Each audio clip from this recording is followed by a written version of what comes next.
আসসালামু আলাইকুম। আমার নানু মারা যাওয়ার সময় একটা কথা বলেছিলেন আমার মাকে যে, "মা, তুমি নিজের থেকে বেশি ভালো কাউকে বাসবে না।" আমার নানুর ওই কথাটা আমার পছন্দ হয়নি এবং আমার কাছে মনে হচ্ছে খুবই স্বার্থপর একটা কথা। আমি এমন কেন হব? আমি সবাইকে ভালোবাসবো, নিজেকেও ভালোবাসবো।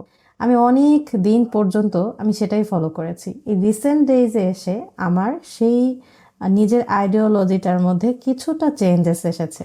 বাট আমি এখনও আমার প্রথম আইডিওলজির সাথে এখনও লেগে আছি যে না, আমি নিজেকেও ভালোবাসবো, আমি সবাইকেই ভালোবাসবো। তবে নিজের ভালোবাসার বিষয়টা আমি একটু বাড়িয়ে ভালোবাসবো, এই একটা কনসেপ্টে আমি এখন কন্টিনিউ করছি।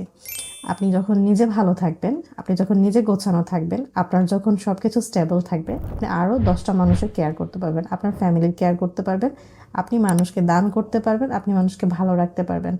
এবং দারিদ্রতা মানুষকে কুফরির দিকে ডাকে। সেই দারিদ্রতা মনের দারিদ্রতা হতে পারে, আর্থিক দারিদ্রতা হতে পারে, অনেক কিছু হতে পারে। তো নিজেকে আমরা ভালোবাসবো অনেক বেশি।